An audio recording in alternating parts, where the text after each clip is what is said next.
Hello students and my dear friends, I am Dr. Shalini Shukla and today is 18th of May 2020, Monday. So let's start with Business Standard Daily News Analysis. This analysis is suitable for these viewers and in today's discussion we are going to cover these articles. And inspiration of the day is, this is the real secret of life, to be completely engaged with what you are doing in the here and now, and instead of calling it work, realize it is a play. So let's start with article number 1 given on page number 1. Lockdown 4.0 till May 31 will see key relaxation. The union government has extended the nationwide lockdown by another 2 weeks in order to contain the spread of novel coronavirus, as we all know. But in this lockdown 4.0, government has provided certain relaxations so that economic activities can be facilitated. अगर हम बात करें कि क्या central government ने जितने भी relaxation provide किए हैं, स्टेट गवर्नमेंट क्या उन सारे रिलैक्सेशन को फॉलो करेंगी या करने के लिए अंडर कंपल्शन है, तो ऐसा नहीं है. सेंटर ने स्टेट गवर्नमेंट्स को लीवे दिया है कि वो as per their discretion, as per their conviction they can start some economic activities, and as well as if they want they can ban certain economic activities depending on the local situation of coronavirus spread. In its fresh guideline released late on Sunday, the Central accepted the demands of several states that they will be allowed, or they should be allowed to demarcate zones. पहले क्या था, जो centre थी वो district को demarcate कर रही थी on the basis of the spread, कि अगर बहुत ज़्यादा स्प्रेड है, कुछ सर्टन नंबर से ज़्यादा स्प्रेड है, then it will be red zone और ऑरेंज जोन और ग्रीन जोन. बट बहुत टाइम से जो स्टेट गवर्नमेंट्स हैं वो सेंटर से ये कह रही हैं कि हमें ये जो डिमार्केशन की जो राइट है ये स्टेट गवर्नमेंट के पास होना चाहिए. तो स्टेट गवर्नमेंट अपनी लोकल कंडीशंस को ध्यान में रखते हुए ये डिमार्केशन कर पाएगी, तो ग्राउंड रियलिटी ज़्यादा रिफ्लेक्ट होगी. स्टेट गवर्नमेंट उतने अच्छे से, सेंट्रल गवर्नमेंट उतने अच्छे से ग्राउंड्स पे जो चीज़ें हो रही हैं, जो स्प्रेड हो रहा है, जिस तरह की टेस्टिंग या जो भी कोरोना वायरस का इम्पैक्ट हो रहा है, उसको सेंटर उतने अच्छे से नहीं समझ सकता जितने अच्छे से स्टेट गवर्नमेंट समझ सकती है. तो सेंट्रल गवर्नमेंट ने स्टेट्स को अलाउ कर दिया है. Now states are allowed to make demarcation on the basis of their own conviction. The latest guideline empowered the states and UT to delineate zones based on the Union Ministry of Health and Family Welfare. But उनको जो भी guidelines parameters हमारी health and family welfare ministry ने set किए हैं, union ministry ने, उसके according ही वो डिमार्केशन करना होगा. Another change according to the fresh parameters issued by Health and Family Welfare is on Sunday to Chief Secretaries by Union Health Secretary Preeti Sudan is that states and UTs need not color code an entire district as red, orange और green. पहले क्या था कि अगर किसी भी district में कुछ ज़्यादा केसेस पाए गए हैं किसी पर्टिकुलर एरिया में, तो उस पूरे डिस्ट्रिक्ट को रेड, ऑरेंज या ग्रीन जोन में कन्वर्ट कर दिया जाता था, ना कि उस पर्टिकुलर लोकल एरिया को. अब गवर्नमेंट ने कहा है कि अब ऐसे की ज़रूरत नहीं है. अगर किसी एक डिस्ट्रिक्ट में, किसी एक सर्टेन लोकेशन पे, किसी मोहल्ले में, किसी एक लोकल एरिया में स्प्रेड ज़्यादा है, तो आप उस लोकल एरिया को ही रेड जोन डिक्लेयर कर सकते हैं. इसकी ज़रूरत नहीं है कि आप पूरे ही जोन को आप रेड जोन में डिक्लेयर करें. अदर एरिया, जो लोकल एरिया, जो मोहल्ले हैं, जो कॉलोनीज़ हैं, वहाँ पर आप इकोनॉमिक एक्टिविटीज़ को रिज्यूम कर सकते हैं. तो इससे क्या होगा, इससे ये होगा कि स्टेट गवर्नमेंट्स जो हैं वो अपने अकॉर्डिंग इकोनॉमिक एक्टिविटीज़ को चला पाएंगी. जिस स्टेट में, जिन डिस्ट्रिक्ट में कुछ ऐसे एरियाज़ हैं जहाँ पर स्प्रेड नहीं है या कम स्प्रेड है, वहाँ पर नॉर्मल एक्टिविटीज़ रिज्यूम करी जा सकेंगी, और जो स्टेट को एक्चुअली लॉस हो रहा है रेवेन्यू का, और जो इंडस्ट्री को लॉस हो रहा है रेवेन्यू का, उसको मिनिमाइज़ किया जा सकेगा. अगर हम देख लें व्हाट इज़ परमिटेड, क्या गवर्नमेंट में परमिट किया है. कंटेनमेंट जोन में हालांकि कुछ भी परमिट नहीं है, बट कंटेनमेंट जोन के अलावा क्या क्या गवर्नमेंट ने परमिट कर दिया है इस लॉकडाउन 4.0 में. Inter state passenger vehicles and buses with consent of states and union territories. Inter state passenger vehicles चल सकते हैं, बट वो दोनों स्टेट्स की आपसी सहमति पर या म्यूचुअल कंसिडरेशन पर ही ऑपरेट होंगे. State and UTs to mark red, orange and green zone on the basis of the given parameters. District authorities to demarcate containment buffer zones. जो लोकल डिस्ट्रिक्ट अथॉरिटीज़ हैं वो कंटेनमेंट एंड बफर जोन को अपने according demarcate कर सकती हैं। Aarogya Setu app को download करना भी एडवाइजरी हो गया, जो पहले कंपल्शन था उसको गवर्नमेंट ने थोड़ा सा रिलैक्सेशन दे दिया है। Work from home to be allowed but 30% restrictions remove, 30% restrictions remove हो गया, वर्क फ्रॉम होम को अलाउ किया गया। No restrictions on e commerce but state to take call, e commerce पे सच कोई रिस्ट्रिक्शन नहीं है। इसेंशियल कमोडिटीज़ में भी सेंट्रल गवर्नमेंट ने कोई रिस्ट्रिक्शंस नहीं डाला है, इवन नॉन इसेंशियल्स पर भी कोई रिस्ट्रिक्शंस नहीं डाला है। But it depends on state कि वो अपने पर्टिकुलर किस डिस्ट्रिक्ट में नॉन इसेंशियल कमोडिटीज़ का जो है वो ई कॉमर्स अलाउ कर रही हैं, डिलीवरी अलाउ कर रही हैं। It is totally depend on states. और देख लेते हैं क्या परमिटेड नहीं है, गवर्नमेंट ने क्या एक्चुअली बैन करके रखा है। एयर ट्रैवल बैन है, मेट्रो रेल सर्विसेज बैन है, educational institutions, hotel, hospitality sector, cinema halls, malls, gyms, pools, large gatherings including public and religious, all the gatherings are prohibited. Non essential activities in containment zones, containment zones में non essential activities को permit नहीं किया गया। 7 PM to 7 AM travel for non essential activities containment zone के अलावा other Jones में permitted है। अब देख लेते हैं article number 2 given on page number 1। Final tranche is high on reforms and low on stimulus. Government on Sunday provided little immediate relief except increasing allocation to its flagship rural job scheme by 66%. कल government ने जो announcement किया है, हमारी finance minister ने जो economic package का announcement किया, उसमें जो रिलीफ है वो बहुत कम दिया गया। बट गवर्नमेंट ने अपनी फ्लैगशिप स्कीम जो रूरल जॉब स्कीम है उसमें 66% का इंक्रीमेंट किया है। और गवर्नमेंट ने इस अपॉर्चुनिटी को टैप करते हुए पब्लिक सेक्टर रिफॉर्म्स को भी इंड्यूस करने की कोशिश करी है। State own units will remain only in strategic area. अब गवर्नमेंट ने क्या डिसीजन लिया, गवर्नमेंट ने कहा है जितनी भी स्टेट ओन्ड यूनिट्स होती हैं, चाहे वो डिपार्टमेंटल ओन यूनिट हो, चाहे वो पब्लिक कॉरपोरेशन ओन यूनिट्स हो, वो सिर्फ और सिर्फ स्ट्रैटेजिक एरियाज में रहेंगी। हालांकि क्या स्ट्रैटेजिक एरिया कॉन्स्टिट्यूट करेगा इस पर अभी गवर्नमेंट ने कोई क्लैरिफिकेशन नहीं दिया, बट गवर्नमेंट ने ये कहा है कि केवल स्टेट ओन यूनिट जो है वो स्ट्रैटेजिक एरियाज में रहेंगी और अदर जितने भी एरियाज हैं नॉन स्ट्रैटेजिक एरियाज उनको प्राइवेटाइज कर दिया जाएगा और उसमें प्राइवेट प्लेयर्स की एंट्री को परमिट कर दिया जाएगा। Union finance minister Nirmala Sitharaman also gave leeway to states in terms of market borrowing. Central government ने स्टेट गवर्नमेंट की ये जो डिमांड थी बोरोइंग या फिस्कल डेफिसिट को लिमिट को इंक्रीज करने की, ये भी एक्सेप्ट कर ली है और कहा जा रहा है कि 4% तक का 4.5% तक का रिलैक्सेशन गवर्नमेंट ने दे दिया, जबकि पहले 3.5% था कि 3.5% फिस्कल डेफिसिट टारगेट सेट किया गया था, उसको इंक्रीज करके गवर्नमेंट ने 4 और 4.5 का टारगेट सेट कर दिया है। इसका मतलब state governments can now borrow from market by issuing the G securities and bonds. This if fully tapped will release 4.28 trillion for state. अगर स्टेट ने इस अपॉर्चुनिटी को पूरी तरह से टैप किया तो इनकी जो लिक्विडिटी है वो 4.28 ट्रिलियन उनको मिलेगी, but will widen the physical deficit to 5% of the state gross domestic products for each. और ये 5% तक स्टेट्स की फिजिकल डेफिसिट को इंक्रीज कर देगा अगर जो स्टेट गवर्नमेंट है इस अपॉर्चुनिटी को यूटिलाइज करते हैं।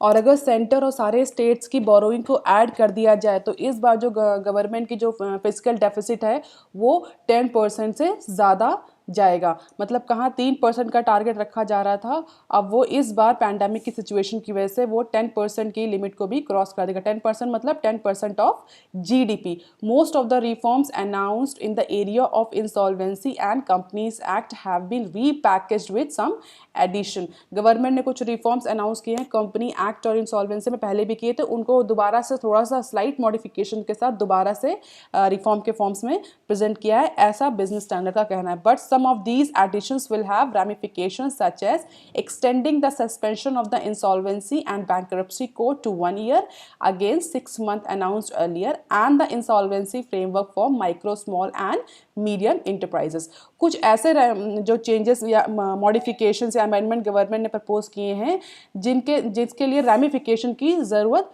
पड़ेगी।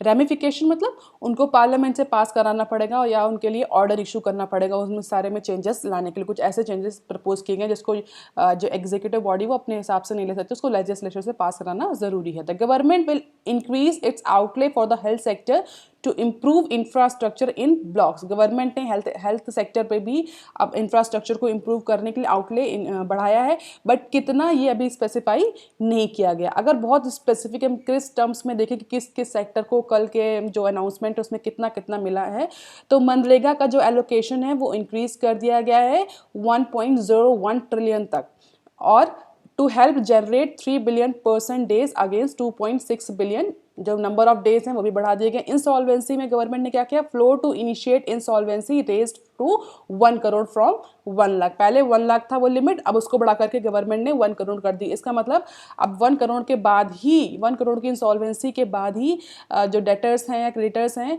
वो इनिशिएट कर पाएंगे इंसॉल्वेंसी इन कोर्ट्स। इसका मतलब जो ऐसे फर्म्स जो कि अभी फिलहाल के लिए अपना ड्यू नहीं पे कर पा रही बिकॉज ऑफ द कोविड-19, वो इमीडिएटली इंसॉल्वेंसी में नहीं जाएंगी।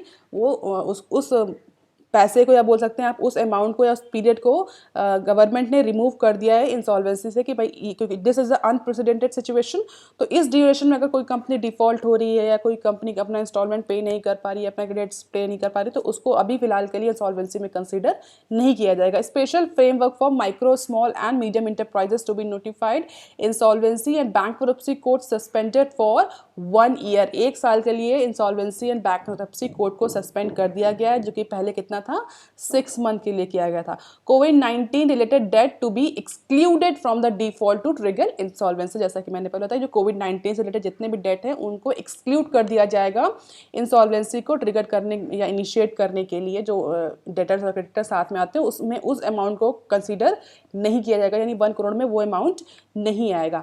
Companies act, shortcoming in corporate social responsibility reporting, inadequacies of board report, delay in holding AGMs to be decriminalise. Government ने जो भी रिसेंटली, आपको अगर याद होगा, कॉर्पोरेट सोशल रिस्पॉन्सिबिलिटी में कुछ चेंजेस किए थे, इसको मैंडेटरी बना दिया था और कहा था जो कंपनीज स्पेंड नहीं कर रही है 2% ऑफ देयर प्रॉफिट, उसको क्रिमिनल केस बना जाता है, क्रिमिनल ऑफेंस कर जाता है। उन सबको गवर्नमेंट ने फिलहाल के लिए होल्ड कर दिया और डिक्रिमिनलाइज कर दिया कि सारे जो कंपाउंडिंग जो भी ऑफेंसेस थे वो सारे डिक्रिमिनलाइज हो गए हैं। फिलहाल के लिए उनको क्रिमिनल प्रोसीडिंग्स में नहीं डाला जाएगा। Many compoundable offences to be dealt with internal mechanism. इसके बाद गवर्नमेंट का बहुत सारे जैसे कंपाउंडेबल ऑफेंसेस होते हैं उनको कोर्ट में ना ले जा करके इंटरनल मैकेनिज्म के थ्रू जो कंपनीज हैं वो सेटल कर सकती हैं। अब यहाँ पर क्वेश्चन होता है कंपाउंडेबल ऑफेंसेस क्या होते हैं।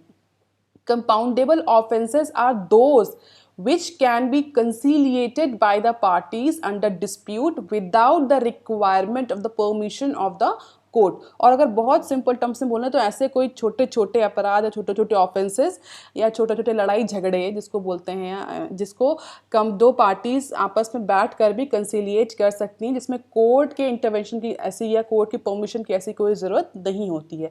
The concept of compounding of offences was incorporated as a measure to avoid long drawn process of prosecution. Basically compounding of offences क्यों अप्लाई किया गया, क्योंकि सबको पता है कोर्ट में किसी भी केस को चलने में या प्रोसिक्यूशन होने में बहुत लंबा टाइम लगता है, बहुत डिले लगता है, बहुत कॉस्ट लगती है, टाइम इन्वॉल्व होता है। तो इस सब चीज़ों को सेव करने के लिए कंपाउंडिंग ऑफ ऑफेंस चलाया गया था, जिसमें कि दो पार्टीज जो कि डिस्प्यूट्स में इन्वॉल्व होती हैं, एक विक्टिम होता है, एक प्रोसिक्यूशन होता है, जो भी इन्वॉल्व होते हैं वो आपस में बैठ करके विद सर्टन पेनाल्टीज और फाइन्स वो इस चीज़ अपने केस को या अपने उसको डिस्प्यूट को रिजॉल्व कर सकते हैं। Any offence which is punishable with fine और penalty only under the specific section of companies act 2030 is compoundable. मतलब उसमें से फाइन लगाकर पेनल्टी लगा करके आप उसको ओके कर सकते हैं, that is compoundable. But any offense which is punishable with imprisonments only or with imprisonments or fine or penalty only under the specific section of the Companies Act 2030 is non-compoundable offense। मतलब ऐसे offenses जिनमें से fine से काम नहीं चलेगा, सब big offence या कोई क्रिमिनल ऑफेंस किया है आपने जिसमें सिर्फ आपको फाइन या पेनल्टी देकर के आप उससे ओवरकम नहीं हो सकते हैं, you had to have the imprisonment for that. तो उस तरह के ऑफेंसेस को बोलते हैं नॉन कंपाउंडेबल ऑफेंसेस। तो इस बार जो गवर्नमेंट ने बेसिकली जो अनाउंसमेंट किए हैं उसमें कहा है कि कंपाउंडेबल जो ऑफेंसेस हैं उसको कंपनीज इंटरनली अपने इंटरनल मैकेनिज्म से डील कर सकते हैं। जैसे कि आप बोल सकते हैं कि जो डिस्प्यूट रेजोल्यूशन कमेटी हर कंपनी में होती है सेक्सुअल हैरेसमेंट को या फीमेल हैरेसमेंट को लेकर के, तो उस तरह के भी जो केसेस होते हैं वो कंपाउंडेबल ऑफेंस में आ सकते हैं। Listing and adjudications, public firms to be allowed listing on foreign bourses, public firms को अलाउ कर जाएगा कि foreign bourses, bourses means stock market का जनरली टर्म्स को यूज़ करते हैं बॉशर्स को, स्टॉक मार्केट के टर्म्स में इट्स अ डिफरेंट नेम आप कह सकते हैं, बहुत ज़्यादा डिटेल में जाने की जरूरत नहीं है इसमें। Private firms listing non convertible debentures on stock exchange not to be considered listed firms, additional special benches for national company law tribunal, national company law tribunal के लिए एडिशनल बेंचेस भी का भी प्रोविजन डाला है गवर्नमेंट ने, ताकि जो केस जो पेंडिंग बहुत टाइम से चल रहे हैं उनका रेजोल्यूशन जल्दी हो सके। Lower penalties on defaults of small firms, 1% companies and startups, startups है जो छोटी कंपनीज हैं, स्मॉल फर्म्स हैं, उनके लिए पेनाल्टीज को लो कर दिया गया है ताकि वो सक्कम ना कर जाएं इस पैंडेमिक की सिचुएशन में कि ऑलरेडी उनका बिजनेस डाउन है और अगर वो पे नहीं कर पा रही हैं सैलरी या किसी तरह के ऐसे केसेस में फंस गई हैं तो उन पर जो पेनाल्टी है वो कम दी जाए ताकि उनका जो एग्जिस्टेंस है वो इंश्योर किया जाए। इतनी बड़ी पेनाल्टी भी ना डाल दिया कि वो जो स्टार्टअप है, जो 1% कंपनी, जो स्मॉल फर्म है, वो बिल्कुल बंद ही हो जाए उस फाइन को पे करने के लिए।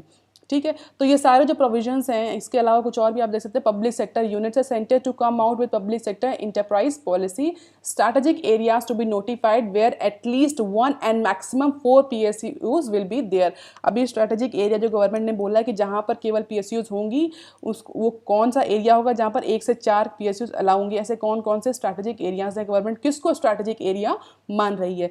स्टेट्स को क्या मिला है, states allowed market borrowing till fiscal deficit hits 5% of the state GDP against 3%, 5% तक का मैक्सिमम टारगेट गवर्नमेंट ने इंक्रीज कर दिया है फिस्कल डेफिसिट का, जिससे कि जो स्टेट गवर्नमेंट है वो अब बोरो कर सकती हैं। Unconditional increase only till 3.5% of the gross state domestic product, unconditional increase है केवल 3.5% तक, बट इसके ऊपर अगर आप लोन लेंगे तो there are certain conditions which states have to follow, मतलब 3.5 तक का जो टारगेट है वो अनकंडीशनल है, उसमें स्टेट्स अपने अकॉर्डिंग बोरोइंग कर सकते हैं, but as the government crosses this 3.5% limit state has to follow certain conditions for borrowing. तो ये सारे जो नॉर्म्स हैं गवर्नमेंट, ये जो प्रोविजंस हैं गवर्नमेंट ने अनाउंस किए हैं, और इसका क्या इम्पैक्ट होगा, क्या सच में ये डिमांड को बूस्ट कर पाएंगे या नहीं कर पाएंगे, ये आगे देखने का इशू है। अब देख लेते हैं article number 3 given on page number 1। General Atlantic's pick up 1.34% in Jio platform, Jio, Reliance Jio ने 4th स्टेक सेलिंग कर दी है, जिसमें कि 1.3% का स्टेक जो है वो जियो प्लेटफॉर्म का सेल कर दिया गया है। किसको? Private equity firm general Atlantic. और इससे क्या होगा, ये अभी तक अगर आप बात करें तो 1 मंथ में ये रिलायंस इंडस्ट्री की 4th स्टेक सेल है इन जियो प्लेटफॉर्म, और इसकी कितनी कॉस्ट आई है इस प्राइवेट इक्विटी फर्म्स को? 6,509.8 करोड़ की जो अमाउंट है वो, या जो इससे बोलते हैं, या अमाउंट जो है वो रिलायंस जियो को मिला है। This is the 4th such stake sale within 1 month. Its values Jio platform at 4.91 trillion on an equity basis and 5.16 trillion on an enterprise value basis. So far, RIL has raised 67,000 crores by selling 14.8% in Jio। मतलब जो Reliance industry है वो 14.8% का stake जियो का cell कर चुकी है, जिससे कि उसने अप्रॉक्सीमेटली 67,000 करोड़ का जो पैसा है वो फंड जो है वो रेस किया है। While it's legacy petrochemical business is facing pressure, Mukesh Ambani control RIL is stitching deals with marquee investors including Facebook, Silver Lake, Vista Inquiry Partners and expanding services offers to grow its digital business and trim debt. जैसा कि हम पहले की कई बार की भी news में discuss कर चुके हैं कि इस समय पेट्रोकेमिकल का बिजनेस डाउन चल रहा है, तो जो RIL है वो अपनी जियो प्लेटफॉर्म या अपनी रिलायंस जियो कंपनी को अपनी स्ट्रैटेजिक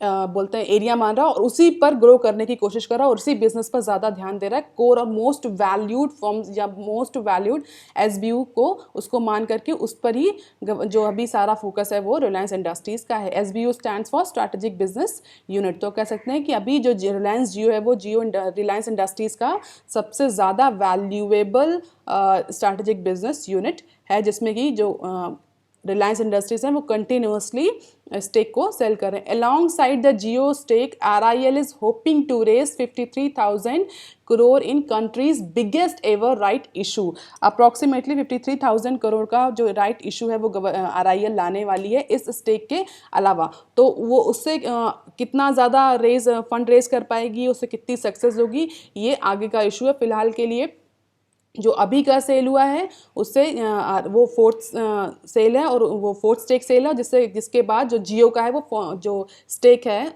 जो जियो ने अपना टोटल स्टेक सेल आउट कर दिया, that is 14.8%. As of March 2020, RIL gross debt stood at 3.36 trillion and the net debt stood at 1.61 trillion, जो कि रिलायंस का टारगेट है कि मार्च 2021 तक रिलायंस को डेट फ्री कंपनी डिक्लेयर करना बनाना. और अगर हम बात करें कि कितना डेट है तो 3.36 ट्रिलियन का ग्रॉस डेट है एंड 1.61 ट्रिलियन का नेट डेट है. These deleveraging initiatives, along with the proposed stake sales to Saudi oil giant Aramco, will help the company to become net debt free by मार्च 2021. इस net debt free इस date को जो है RIL वो कम करना चाह रही है. इसमें एक और जो स्टेक है वो प्रपोज कौन से हैं, जो आपने basically Saudi oil giant Aramco को जो कंपनी है वो भी अपना स्टेक सेल करने जा रही है. हालांकि ये डील अभी हुई नहीं है बट ये डील आगे फ्यूचर में होगी, प्रपोज डील है. तो इसके बाद जो है ऐसा कहा जा रहा है कि जो रिलायंस इंडस्ट्री है वो नेट डेट फ्री कंपनी हो जाएगी मार्च 2021 तक. General Atlantic which has assets over $34 billion. General Atlantic है 20 साल से इंडिया में काम कर रही है और इसका जो असेट है अंडर मैनेजमेंट वो $34 बिलियन का असेट है. अगर हम टोटल जो जियो की सेल रही है, स्टेक सेल रही है पिछले 4 टाइम से, इसको देखें तो ये देख सकते हैं अप्रैल 22 को 9.9% का सेल हुआ, मई 4 को 1.15 का, मई 8 को 2.32 का और मई 17 जो कल हुआ दैट इज 1.34 का. तो टोटल जो रिलायंस जियो जो सेल कर चुका दैट इज 14.8%. और जो जिससे जो एक्चुअली इन्वेस्टमेंट हुआ है, जो फंड रेज किया है वो 67,000 करोड़ का फंड रेज किया है रिलायंस जियो ने. अब देख लेते हैं article number 4 given on page number 3. National restrictions over firms now wait for state rules. जैसा कि हम सभी को पता है सेंट्रल गवर्नमेंट ने कल अनाउंसमेंट करके बहुत सारे जो रिस्ट्रिक्शंस हैं इकोनॉमिक एक्टिविटीज़ पर वो रिलैक्स कर दिए हैं या वो ईज कर दिए हैं. और जो स्टेट जो मैन्युफैक्चरिंग हब्स हैं, जो मैन्युफैक्चरिंग कंपनीज हैं, जो इंडस्ट्रीज़ हैं, they are looking to the states for ease of opening up their economy. अब और चूंकि सेंट्रल गवर्नमेंट ने जो बॉल है वो स्टेट्स के कोर्ट में डाल दी है. Now it is up to the state कि वो उसको कैसे ओपन करते हैं, रीओपन करते भी हैं कि नहीं करते हैं. While the latest central guidelines allowed most industries to reopen after 2 straight months of shutdown, businesses are waiting for green signal from state to do so. हालांकि अभी ये देखना बाकी है कि कौन कौन से स्टेट किस तरह से अपनी इकोनॉमी को ओपन करते हैं. जो इंडस्ट्री एक्सपर्ट्स हैं उन्होंने इस मूव को वेलकम किया है और स्टेट गवर्नमेंट से रिक्वेस्ट करी है that they should also open there economy on the basis of red, orange and green zone and buffer zone basis. जहाँ जहाँ पर एक्चुअली वो अलाउ कर सकते हैं उन्हें अलाउ करनी चाहिए बाई इंश्योरिंग द सेफ्टी को भी इंश्योर करना चाहिए और इकोनॉमिक एक्टिविटीज़ को भी स्टार्ट करना चाहिए, ऐसा कि बहुत सारे एक्सपर्ट कह रहे हैं. अगर हम डायरेक्टर जनरल CII की बात को सुने तो उन्होंने बिल्कुल ऐसा ही कहा है कि स्टेट्स को अलाउ करना चाहिए बाय टेकिंग डिफरेंट मेजर्स को भी. ऐसा नहीं कह रहे इंडस्ट्री कि आप बिल्कुल सेफ्टी नॉर्म्स को जो वो स्टेक पर लगा दें, बट इकोनॉमिक एक्टिविटीज़ भी ज़रूरी हैं. The industry body encourage chief minister to quickly agree on the allowing passenger vehicle. जो बहुत ज़्यादा डिमांड उठ रही है इंडस्ट्री से वो क्या उठ रही है, पैसेंजर व्हीकल मूवमेंट्स को अलाउ करना, जिससे कि ट्रांसपोर्टेशन जो है वो स्मूथ हो सके. इंडस्ट्री इस समय 2 बड़ी प्रॉब्लम फेस कर रही है, एक लेबर शॉर्टेज, दूसरी डिसरप्टेड सप्लाई चेन. क्यों? क्योंकि मूवमेंट ऑफ व्हीकल्स अलाउ ही नहीं है. गुड जो ट्रक्स हैं, ट्रांसपोर्टर्स हैं, वो एक तो ट्रांसपोर्टर्स अलाउ है नहीं, अवेलेबल काम नहीं कर रहे हैं, और जो हैं वो अगर वो चल भी रहे हैं तो वो डिफरेंट हैरेसमेंट उनको फेस करना पड़ता है नेशनल और स्टेट हाईवेज पर बाय द एडमिनिस्ट्रेशन कि भाई अलाउ नहीं है, किसी को जब्त कर लिया था, कॉन्फिस्केट कर लिया था. तो सबसे बड़ी प्रॉब्लम जो आ रही है इंडस्ट्री के पास वो यही है, movement of goods is not smooth. तो जो स्टेट्स हैं उनसे ये रिक्वेस्ट कंटिन्यूसली इंडस्ट्री कर रही है कि आप ट्रांसपोर्टेशन ऑफ गुड्स जो है उसको ईज़ करें, ताकि इसेंशियल कमोडिटीज़ भी सही तरीके से पहुंचाई जा सके, क्योंकि उनके पास इन्वेंट्री इसमें बहुत है। जो बहुत सारी इंडस्ट्री है, कंपनी जो कह रही है कि इन्वेंट्री बहुत है और जो कि ट्रांसपोर्टेशन फैसिलिटी या लॉजिस्टिक फैसिलिटी अवेलेबल नहीं है, इसलिए कई कई प्लेसेस पर नेसेसरी एसेंशियल आइटम्स की भी डिलीवरी नहीं हो पा रही है। We should see it as enabling India to move into the new normal of life along with the buffer and containment zone। जो इंडस्ट्री वो कह रही बफर एंड कंटेनमेंट जोन में आप ना अलाउ करें, दैट इज़ ओके, बट जो आपकी ग्रीन, रेड और ऑरेंज जोन है वहाँ पर कुछ अलाउ इकोनॉमिक एक्टिविटीज़ को पूरी तरह से अलाउ कर दिया जाए by taking all safety measures. And India has to accept this as a new normal, because कोविड-19 जो है वो अभी बहुत टाइम लेगा एक्चुअली। शायद बहुत सारे एक्सपर्ट ये भी कह रहे हैं कि कोविड-19 जस्ट लाइक HIV बना रहे, उसके साथ ही आपको रहना है। तो इस तरीके से हो सकता है कि कोविड-19 का भी ना जाए। तो अब एक न्यू नॉर्मल की सिचुएशन आ गई और उस न्यू नॉर्मल को इंडस्ट्री को भी और कंज्यूमर्स को भी अपने लाइफ के थ्रू लेकर के चलना पड़ेगा, बिहेवियरल और एटीट्यूडनल चेंजेस ला करके। They pointed out that local administration had not allowed industry to reopen in many areas even in green zone. Industry की कंप्लेन है कि इवन यूनियन गवर्नमेंट ने बहुत पहले ही कई सारी इकोनॉमिक एक्टिविटीज़ में रिलैक्सेशन दे दिया था, बट जो लोकल एडमिनिस्ट्रेशन है वो अलाउ नहीं करता उन इंडस्ट्रीज़ को ऑपरेट करने के लिए, even though that industrial activities falls under green zone. वो ग्रीन जोन में भी है वो फैसिलिटी, इसके बाद भी लोकल एडमिनिस्ट्रेशन जो है वो अलाउ नहीं कर रहा, जिसकी वजह से जो प्रॉब्लम आ रही है सप्लाई चेन में और अदर इंडस्ट्रियल एक्टिविटीज़ को रिज्यूम करने में, और जो इंडस्ट्री को कॉस्ट बेयर करनी है, फिक्स्ड कॉस्ट बेयर करनी है, शट डाउन कॉस्ट, वो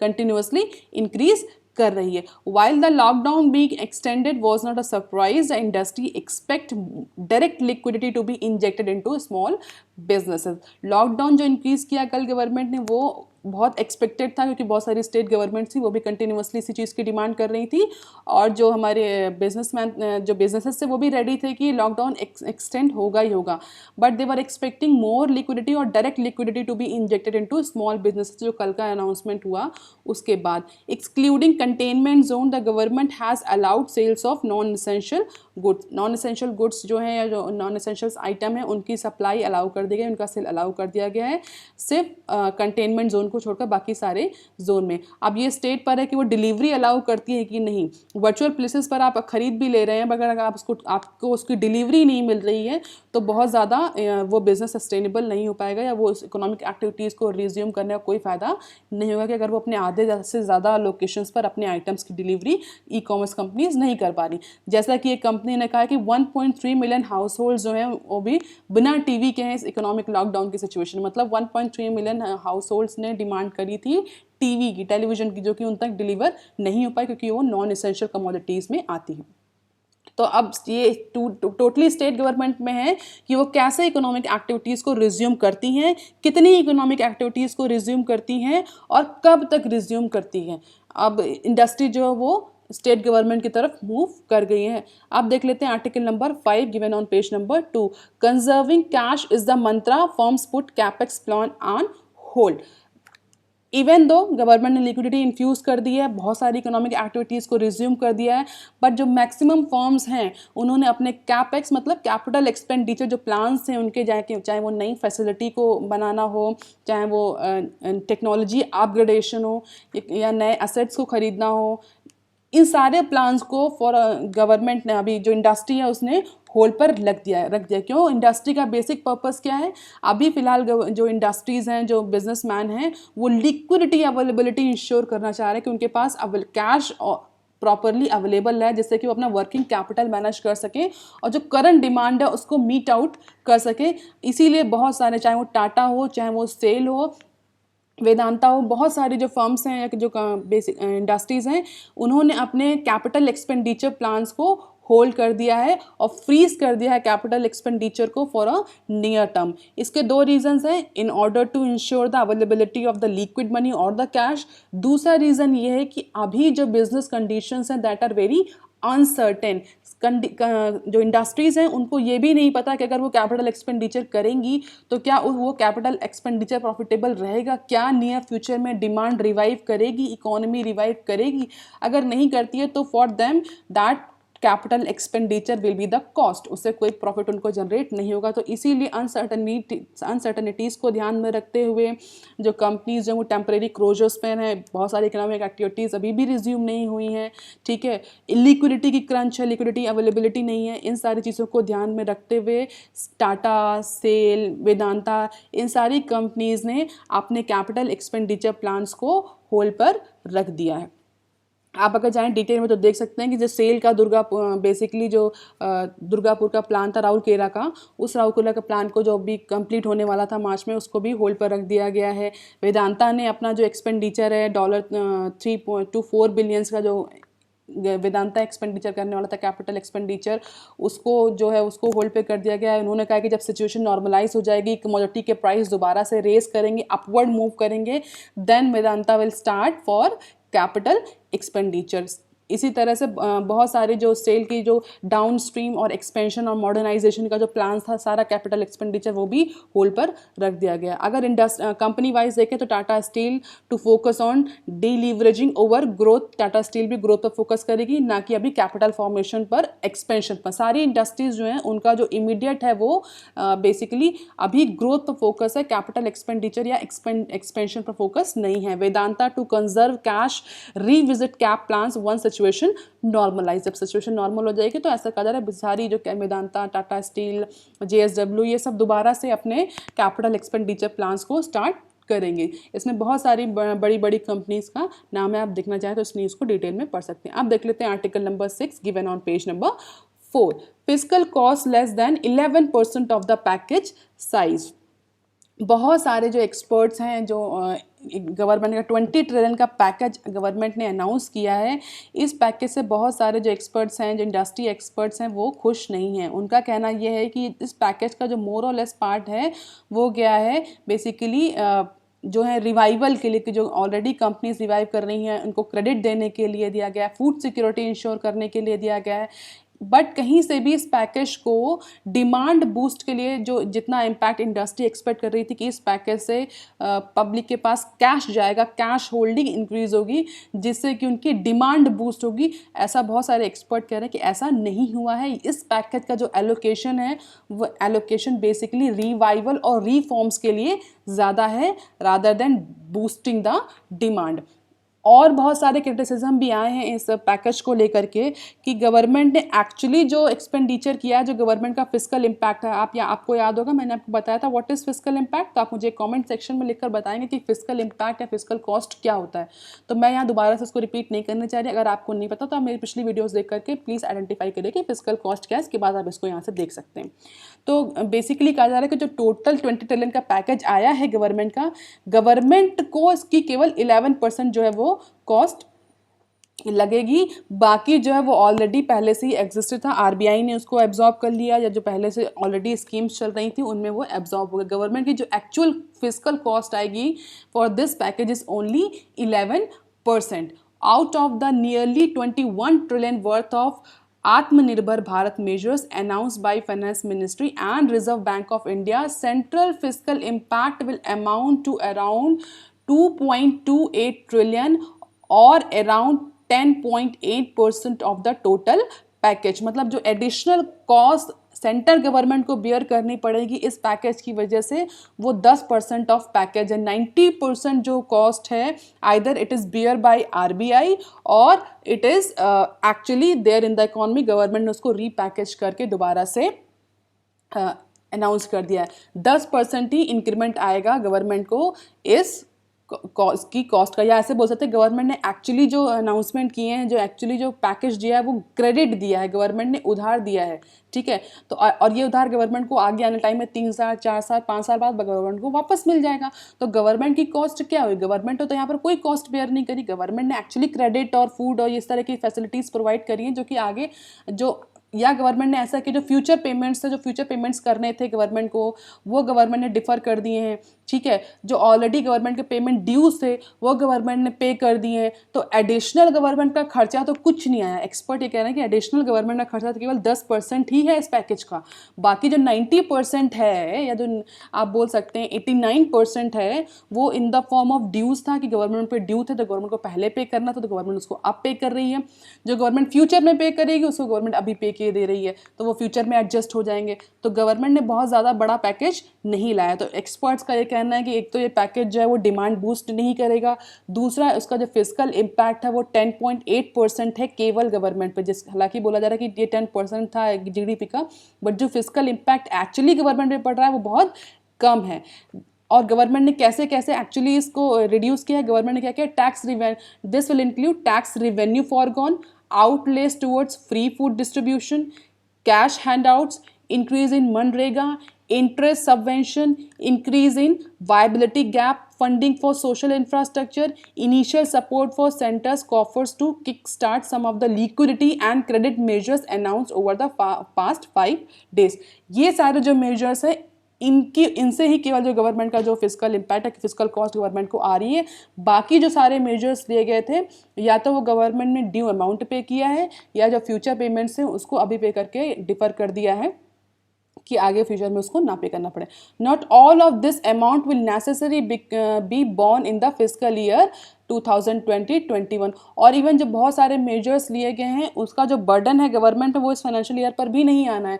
गवर्नमेंट को वो आगे उसका बर्डन जो है वो गवर्नमेंट आगे पे करेगी up to next 4 to 5 financial year या फिजिकल ईयर्स में। तो अभी इमीडिएटली उसका बर्डन भी गवर्नमेंट को पे नहीं करना। जैसे अगर हम बोलें गवर्नमेंट ने क्रेडिट इंश्योरेंस स्कीम दी है, 100% जो क्रेडिट गारंटी स्कीम दी है, अगर इन दैट, तो अभी तो एक्चुअली ये क्रेडिट गारंटी स्कीम है, इसमें गवर्नमेंट को कुछ भी पैसा नहीं देना। गवर्नमेंट ने सिर्फ गारंटी दी है बैंक्स को कि आपके पास जो पैसा है वो आप एमएसएमईज या एनबीएफसीज को दीजिए। इन फ्यूचर अगर एनबीएफसीज और ये जो हमारी एमएसएमईज हैं ये डिफ़ॉल्ट होती हैं लोन पेमेंट में, तब हम आपको एज अ गारंटी आपका लोन रीपे करेंगे। तो जिसको फिजिकल पैकेज कहा जा रहा है गवर्नमेंट के, तो एक्चुअली ये बैंक का पैसा है जो गवर्नमेंट इंड्यूस कर रही है बैंक्स को पे करने के, बैंक्स को कि आप लेंड करिए एनबीएफसीज और micro finance, micro small medium enterprises companies को, हम आपको फ्यूचर में पे करेंगे provided that if they become insolvent, if they become NPA.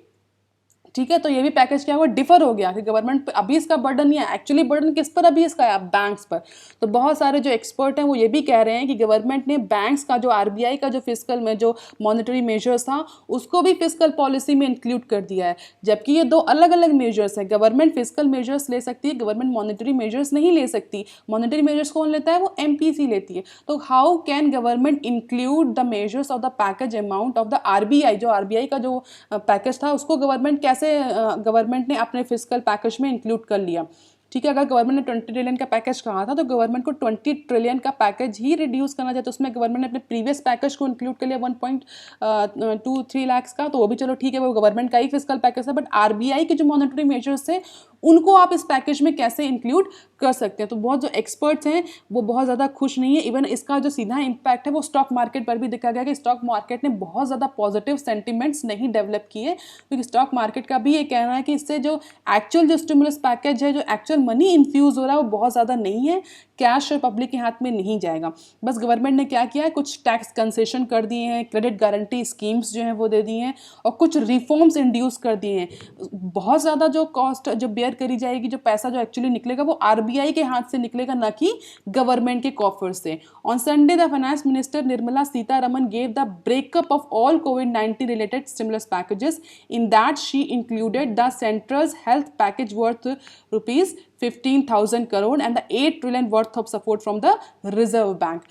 She said the tax concession announced since March 22 had caused the exchequers 7,800 crore. तो ऐसा आप देख सकते हैं बहुत सारे पैकेज, 1.7 ट्रिलियन का पैकेज 26 मार्च को अनाउंस हुआ था। इसके बाद 5 टाइम्स जो हमारे जो हमारी फाइनेंस मिनिस्टर उन्होंने प्रेस कॉन्फ्रेंस करी और एमएसएमई सेक्टर को हो गया, हेल्थ इंफ्रास्ट्रक्चर सेक्टर को हो गया, हमारे एनबीएफसीज को हो गया, जो मार्जिनलाइज सेक्शन है यानी हमारे जो माइग्रेंट लेबर है, मिडिल क्लास सैलरीड हैं, उन सब को गवर्नमेंट ने कुछ रिलैक्सेशन दिया है लिक्विडिटी इंश्योर करने के लिए कि मार्केट में लिक्विडिटी इंश्योर हो। अगर आप बहुत ध्यान से देखें जितना भी डिस्ट्रीब्यूशन गवर्नमेंट ने किया है, जो पैकेज रिलीज़ किया है, ये सब डिफर्ड पेमेंट था या आगे फ्यूचर में होगा, पेमेंट गवर्नमेंट को करना पड़ेगा। अभी जो गवर्नमेंट को जितना जो एक्चुअली बर्डन आएगा वो केवल इस 20 ट्रिलियन पैकेज का 10% गवर्नमेंट जो बर्डन है गवर्नमेंट का इस फाइनेंशियल ईयर में गवर्नमेंट को पे करना पड़ेगा। इट मीन्स गवर्नमेंट ने बहुत ज़्यादा इन्फ्यूजन नहीं किया है और 10% ऑफ दिस पैकेज, आप सोचते 20 ट्रिलियन का 10%, उतना ही एडिशनल अमाउंट गवर्नमेंट को पे करना पड़ेगा। Most of these measures were on liquidity and credit side, जैसा कि मैंने ऑलरेडी डिस्कस किया कि बहुत ज़्यादा जो मेजर्स हैं वो क्रेडिट साइड में कि हम आज आपको क्रेडिट देना पर हम फ्यूचर में आपसे लेंगे। अब जो एनबीएफसीज या जो एमएसएमई से जो क्रेडिट आज बैंक्स दे रहे हैं वो गवर्नमेंट ने फ्री ऑफ कॉस्ट नहीं, या बोलते हैं गवर्नमेंट का एक्सपेंडिचर नहीं है, गवर्नमेंट या आरबीआई उसको 3, 4, 5, 6, 7, 10 सालों में उसको वापस लेगा। तो गवर्नमेंट पे क्या बर्डन है, इवन विद लोन, शायद विद इंटरेस्ट, कुछ नॉमिनल इंटरेस्ट के बाद लगा, तो गवर्नमेंट पे तो एक्सपेंडिचर कुछ आया ही नहीं। तो बहुत सारे एक्सपर्ट का कहना है कि इससे बहुत ज़्यादा डिमांड बूस्ट होने वाली नहीं है। बहुत सारे इकोनॉमिक एक्सपर्ट जो हैं उन्होंने इस जो पैकेज आया है इसको बहुत ज़्यादा पॉजिटिवली नहीं लिया है। अब इसका अगर हम पूरा अगर टैबुलेटेड फॉर्म में देखें तो गवर्नमेंट पर ने एक्चुअली कितना इन्फ्यूज़ करने की पैकेज साइज कितना इन्फ्यूज़ करने की कोशिश करी विद आरबीआई सपोर्ट। तो 20 ट्रिलियन जो हम बोल रहे हैं ऑलरेडी 20 ट्रिलियन से प्लस ही है। आप इसको 21 ट्रिलियन भी बोल सकते हैं। 21 ट्रिलियन का पैकेज जो कई सारे ऑफिशियल्स हैं वही बोल रहे हैं, और जो एक्चुअल फिजिकल इम्पैक्ट पड़ेगा वो 2 ट्रिलियन अप्रॉक्सीमेटली जो है वो गवर्नमेंट पर इस फाइनेंशियल ईयर में पड़ेगा। आगे आने वाले फाइनेंशियल में अगर वो एनबीएफसीज या जो लोन अगर एनपीए बढ़ता है तो शायद ये थोड़ा सा फिजिकल इम्पैक्ट इंक्रीज हो जाए, अगर वो एनपीए होता है, प्रोवाइडेड दैट, ठीक है। तो 10% का जो है वो गवर्नमेंट का एक्सपेंडिचर होगा एक्चुअली इस फिजिकल पैकेज का, जिसको 20 ट्रिलियन का पैकेज बोल रहे हैं, उसका जो फिजिकल इम्पैक्ट है वो केवल 2 ट्रिलियन है। गवर्नमेंट को अपने जो कॉफर्स हैं उससे केवल 2 ट्रिलियन ही निकालने पड़ेंगे, 20 ट्रिलियन नहीं निकालने पड़ेंगे। अब देख लेते हैं some other news clips. Sector specific steps must says India Inc. एक सर्वे हुआ जिसमें जो बहुत सारे सीईओ से उनका ओपिनियन पूछा गया इस पैकेज को लेकर के, तो बहुत सारे सीईओज ने कहा कि they are disappointed with this package because this package does not involve the direct cash transfer to the poors और द टैक्स पेयर्स, और मिडिल सेक्शन को डायरेक्ट कैश ट्रांसफर नहीं हुआ है, जिससे कि बहुत कम चांसेस है कि इकोनॉमी रिवाइव करे, क्योंकि डिमांड रिवाइव नहीं करेगी, ठीक है। तो बहुत सारे जो सीईओज हैं, टॉप कंपनीज के टॉप एग्जीक्यूटिव्स हैं, वो उन्होंने कहा है कि इस पैकेज में जो सेक्टर स्पेसिफिक मेजर्स थे वो भी नहीं लिए गए हैं, कैश ट्रांसफ़र भी नहीं हुआ है, टैक्स पेयर्स को भी कोई ऐसा बेनिफिट मिडिल क्लास को नहीं मिला, तो इकोनॉमी रिवाइव होने के का जो चांसेस हैं वो बहुत कम है। Cipla working on multiple therapies to fight कोविड-19। सिप्ला जो फार्मास्यूटिकल कंपनी है वो मल्टीपल थेरेपीज़ पर काम कर रही, वैक्सीन पर भी, एंटीबॉडीज़ पर भी, और बहुत सारे अदर थेरेपीज़ पर भी काम कर रही है in order to fight against कोविड-19 की कोविड-19 का कोई ट्रीटमेंट सर्च आउट किया जाए। केवल एक ही सिर्फ वैक्सीन डेवलपमेंट पर ही काम नहीं हो रहा, बहुत अदर सारे आप देखेंगे तो बहुत सारे जो थेरेपीज़ उन पर भी, चाहे प्लाज्मा थेरेपी हो, चाहे एंटीबॉडी हो, चाहे वैक्सीन हो, चाहे वो मेडिसिन डेवलप हो, रेमडेसिविर हो या कुछ भी हो, तो सब पे बहुत सारी जो फार्मास्यूटिकल कंपनीज हैं वो अलग अलग डायरेक्शन में काम कर रही हैं, बहुत सारा R&D पे एक्सपेंडिचर कर रही हैं। RIL's right offer looks attractive. Analyst ने बोला है कि जो रिलायंस इंडस्ट्री आगे आने वाले टाइम में जो अपना राइट ऑफर ला रही है दैट इज़ वेरी अट्रैक्टिव, और प्राइस डिस्कवरी को लेकर के बहुत ज़्यादा जो वरी नहीं होना चाहिए इन्वेस्टर्स को। प्राइस डिस्कवरी अपने आप हो जाएगी उसमें, क्योंकि इस समय जो रिलायंस के जो बेसिक जो रिलायंस के लिए जो पॉजिटिव सेंटिमेंट्स है मार्केट में वो अच्छा है, इसलिए जो राइट ऑफर्स जो आएंगे वो अट्रैक्टिव होंगे और इन्वेस्टर्स जो हैं वो उस पर अच्छे से रिलाई करेंगे, प्राइस नेगोशिएशन होगा। UK rich list Hinduja share second spot with Reuben brothers. जो यूके की जो रिच की लिस्ट आई उसमें हिंदुजाज जो है वो सेकंड लिस्ट पर हैं और रेबन ब्रदर्स के साथ में। This is the news, this is all the about the news of the today. और अगर हम बात करें news of the day, physical cost less than 11% of the package size, इसको आप जरूर पढ़ लीजिए, जिसमें फिजिकल इम्पैक्ट क्या होता है, गवर्नमेंट ने कौन कौन से मेजर्स लिए हैं. I am also thinking to prepare one video special video lectures on this stimulus package. तो अगर हो पाए तो मैं ज़रूर लाऊंगी उस वीडियो लेक्चर को. फिलहाल के लिए आप इस न्यूज़ ऑफ द डे को इसको थोड़ा सा डिटेल में पढ़ लीजिए. फिजिकल कॉस्ट क्या होती है, फिजिकल इम्पैक्ट क्या होता है, कौन कौन से गवर्नमेंट ने इंपॉर्टेंट मेजर्स लिए हैं, कौन कौन से इंपॉर्टेंट रिफॉर्म्स किए हैं. अगर हम बात करें vocabulary of the day, it is tranche. Tranche means श्रृंखला. अंश ये कहाँ हमने यूज़ किया था, ये हमने यूज़ किया था जो हमारे फाइनेंस मिनिस्टर जो डिफरेंट ट्रांचेस या जो श्रृंखला में जो डिफरेंट अनाउंसमेंट कर रहे हैं. लीवे मतलब छूट, रिलैक्सेशन, रेमिशन, ये कहाँ यूज़ हुआ था, जो स्टेट को लीवे दिया है सेंट्रल गवर्नमेंट ने अपने according red and green zone decide करने का. तो these all are the references. If you like please share and subscribe. Thank you student.